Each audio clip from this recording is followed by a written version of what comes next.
படித்து கொண்டு இருக்கும் போதே ஒருத்தனை லவ் பண்ணியிருக்காங்க. இந்த ஆண்கள் என்ன செய்வாங்க அப்படின்னம்னா, தனக்கு ஒரு வாய்ப்பு வருது, இதை எப்படியாவது பயன்படுத்தி கொள்ளணுங்கிறது அந்த பெண்ணை பற்றி நிறைய பேசியிருக்காரு. பேசினதுனால இந்த பெண்ணுக்கு மனநிலையில நிறைய மாற்றம் வந்துருக்கு. பிரேக்கப் பண்ணிட்டு இந்த பொண்ணை விட்டு போயிட்டான். 2 பெண் குழந்தைங்க பள்ளிக்கூடத்துல படிச்சுட்டு இருக்காங்க. இந்த பெண் வேலைக்கு போற இடத்துல திடீர்னு ஒரு நாள் இந்த கணவரை நான் டிவோர்ஸ் பண்ணிட்டு, அரசனை நம்பி புருஷனை கைவிட்டுறாதீங்கன்னு ஒரு பழமொழி சொல்லுவாங்கங்க. என்னுடைய பழைய காதல் வந்துருச்சுன்னு அதுல உண்மை இருக்கவே இருக்காதுங்க. தயவு செய்து அந்த மனநிலையை தூக்கி போடுங்க. இப்போ நிதர்சனமான உண்மையை ஏன் தொலைச்சிட்டீங்க? இந்த மாதிரி நிறைய பெண்கள் இருக்கிறாங்க. உங்க காதல்னோடனே அப்படியே உணர்ச்சி வசப்படுறாங்க. அன்பான ஜேசி டிவி நேயர்களுக்கும் மற்றும் அனைத்து குடும்ப உறுப்பினர்களுக்கும் இந்த கீத்துவின் அன்பான வணக்கம். உங்களை நான் ஒவ்வொரு வாரமும் பார்க்குறது மகிழ்ச்சியாக இருக்குது. என்னோடய வீடியோக்கள் எல்லாம் நீங்கள் பார்த்துக்கிட்டே இருப்பீங்க. கண்டிப்பாக உங்களுக்கு இது பயனுள்ள வீடியோவாக இருக்கும் அப்படின்னு நான் நம்புகிறேன். பல நேயர்கள் பலவிதமான கடிதங்களை எழுதியிருக்காங்க.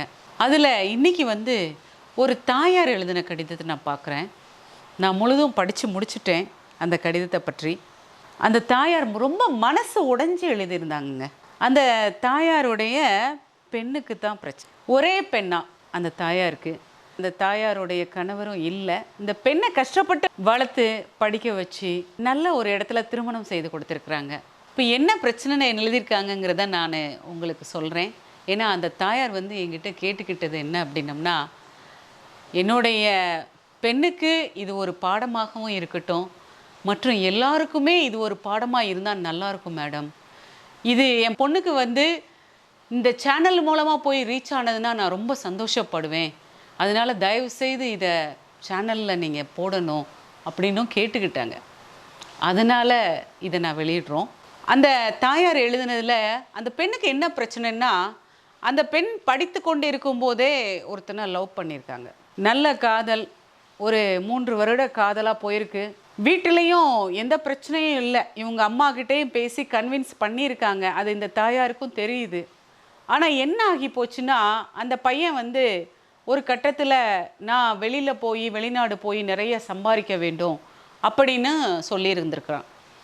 வெளிநாடு போய் சம்பாரிச்சிட்டு அதுக்கப்புறமேட்டு நான் பார்க்குறேன், என்னுடைய வாழ்க்கையை நான் பார்க்க வேண்டும்னு சொல்லிட்டு படிச்சுக்கிட்டு இருக்கும்போது 3 வருஷமும் எதுவும் சொல்லலை. ஆனால் படித்து முடித்ததுக்கு அப்புறமேட்டு குடும்பத்தில் ஒரு உறுப்பினர்கள், அவங்க அந்த பையனோட குடும்பம்னு இருக்கும்ல, அவங்களுடைய உறுப்பினர்கள் கேட்டுக்கொண்டதுக்கு ஏற்ப, மற்ற நண்பர்கள்லாம் கேட்டுக்கொண்டதுக்கு ஏற்ப நம்ம இன்னும் நிறைய சம்பாதிக்கணும், வாழ்க்கையில் செட்டில் ஆகணும், அதுக்கப்புறம் தான் இதெல்லாம் பார்க்கணுங்கக்கூடிய ஒரு நிலைக்கு அவன் போயிட்டான். அதனால் என்ன ஆகி போச்சுன்னா, 2 பேருக்குள்ள கருத்து வேறுபாடு ஏற்பட்டிருக்கு. கருத்து வேறுபாடு ஏற்பட்ட உடனே இந்த பையன் பிரிஞ்சிட்டான், பிரேக்கப் பண்ணிக்கிட்டான். பிரேக்கப் பண்ணிவிட்டு இந்த பொண்ணை விட்டு போயிட்டான்.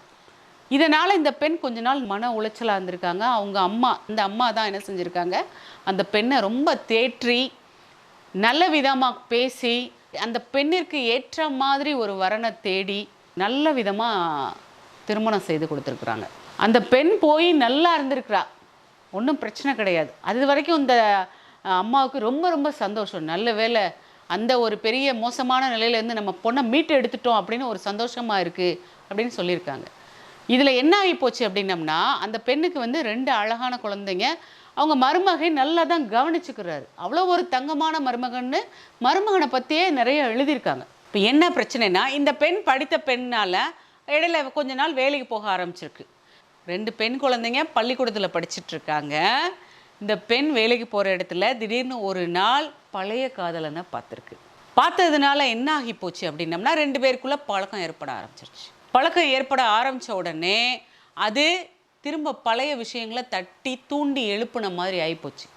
எப்போவுமே இந்த மாதிரியான நேரத்தில் இந்த ஆண்கள் என்ன செய்வாங்க அப்படின்னம்னா, தனக்கு ஒரு வாய்ப்பு வருது, இதை எப்படியாவது பயன்படுத்தி கொள்ளணுங்கிறதுக்காக அந்த பையன் என்ன பண்ணியிருக்கான், நான் இன்னும் உன் மேலே இருக்கக்கூடிய காதல் எனக்கு போகவே இல்லை, நான் ஒவ்வொரு நாளும் நான் உன்னை விட்டு பிரிஞ்சதுக்கப்புறம் உன்னையவே நினச்சிக்கிட்டு இருந்தேன், நிறைய அந்த பெண்ணை பற்றி நிறைய பேசியிருக்காரு. பேசினதுனால இந்த பெண்ணுக்கு மனநிலையில் நிறைய மாற்றம் வந்திருக்கு. நான் இந்த கணவரை நான் டிவோர்ஸ் பண்ணிவிட்டு அந்த பழைய காதலன் கூட நான் போய் வாழ போகிறேன் அப்படின்னு அவங்க அம்மா கிட்ட ஒத்த காலில் நிற்கிதாங்க. இவங்களும் நிறைய பேசி பேசி பார்த்துருக்காங்க, முடியலை. ஒரு கட்டத்தில் ரொம்ப மன உளைச்சலாகி எனக்கு இந்த கடிதத்தை எழுதியிருந்தாங்க. மேடம், என்னையால் இதுக்கு மேலே பேச முடியல. நீங்கள் ஒரு மனநல ஆலோசகராக நீங்கள் இந்த வீடியோ மூலமாக சொன்னீங்க அப்படின்னா நான் கண்டிப்பாக என் பெண் கண்டிப்பாக பார்க்க வைப்பேன் அப்படின்னு சொல்லியிருந்தாங்க. நான் அந்த பெண்ணுக்கு சொல்கிறது இதுதான், உங்களுடைய பழைய நினைவுகள் தட்டி எழுப்பப்பட்டிருக்கு. ஆனால் இப்போ நிதர்சனமான உண்மையை ஏன் தொலைச்சிட்டீங்க? இப்போ உண்மையாக இருக்கக்கூடிய வாழ்க்கையை ஏன் தொலைக்கிறீங்க? அழகான குழந்தைங்க, அன்பான கணவர், இவங்க உங்கள் கண்ணுக்கு ஏன் தென்படலை? பழைய காதல் உங்களை ஏன் இந்த அளவுக்கு கொண்டு வந்து விட்டுருக்கு? நான் ஒரே ஒரு கேள்வி கேட்குறேன், உங்களுடைய பழைய காதலர் இந்த 2 குழந்தைங்களோட உங்களை ஏற்றுக்குவாருன்னு நினைக்கிறீங்களா? கண்டிப்பாக இல்லைங்க. உங்களுக்கு நான் டைரெக்டாகவே சொல்கிறேன், நான் கண்டிப்பாக இல்லை, ஏற்றுக்கொள்ளவே மாட்டார். அப்படி ரொம்ப ஆச்சரியமாக ஏற்றுக்கிட்டாலும் உங்கள் குழந்தைகளோட நிலையை கொஞ்சம் யோசிச்சு பாருங்கள். அப்பா மேலே பிரியமான குழந்தைங்க அந்த ஒரு நல்ல மனிதரை விட்டு போகும்போது இவ்வளோ ஒரு கஷ்டம், இதனால் எவ்வளோ பிரச்சனை. நாளைக்கு நீங்கள் இப்போ உங்களுடைய சந்தோஷத்துக்காக நீங்கள் தடுமாறி தவறான முடிவு எடுத்துட்டீங்கன்னு வச்சுக்கோங்க, நாளைக்கு இந்த குழந்தைகள் 2 பெண் குழந்தைகளோட குடும்ப வாழ்க்கை எப்படி இருக்குன்னு கொஞ்சம் யோசிச்சு பாருங்கள். அந்த பிள்ளைங்களோட படிப்பு இருக்குது, அந்த பிள்ளைங்களுடைய வளர்ச்சி இருக்குது, அந்த பிள்ளைங்களுக்குன்னு ஒரு வாழ்க்கை அமையணும், எதிர்காலத்தில் அந்த பிள்ளைங்களுக்கு ஒரு திருமணம் போக போகுது, எவ்வளோ பிரச்சனைகள் வரும். இங்கே அன்போட பரிசாதானங்க குழந்தை பெற்றீங்க, ஆமாவா இல்லையா? இதே மாதிரி நிறைய குடும்பங்கள் இருக்குங்க, கண்டிப்பாக இருக்கும். அந்த பெண்ணுக்கு நான் சொல்கிறது இதுதான், அதாவது அரசனை நம்பி புருஷனை கைவிட்டுறாதீங்கன்னு ஒரு பழமொழி சொல்லுவாங்கங்க. தற்போது இருக்கிற வாழ்க்கை எவ்வளோ ஒரு அருமையான வாழ்க்கை, அதை தொலைச்சிடாதீங்க. உங்களுக்கு நினைக்கலாம் என்னுடைய பழைய காதல் வந்துருச்சுன்னு, அதில் உண்மை இருக்கவே இருக்காதுங்க, இருக்கவே இருக்காது. அவருக்கு ஒரு நல்ல வாழ்க்கை அமையும். ஒருவேளை அவருக்கு நீங்கள் போய் அவரை கல்யாணம் பண்ணிக்கிறேன்னு சொன்னாலும் அவர் எந்த அளவுக்கு உங்களை கல்யாணம் பண்ணிக்குவாருன்னு தெரியாது. 1. 2வது என்ன தெரியுமா, உங்களை விட பெஸ்ட்டாக இன்னொரு பொண்ணு கிடைக்கும்போது உங்களை தள்ளி விட்டு விடுவார் என்ற இந்த உண்மையையும் நீங்கள் தெரிஞ்சுக்கோங்க.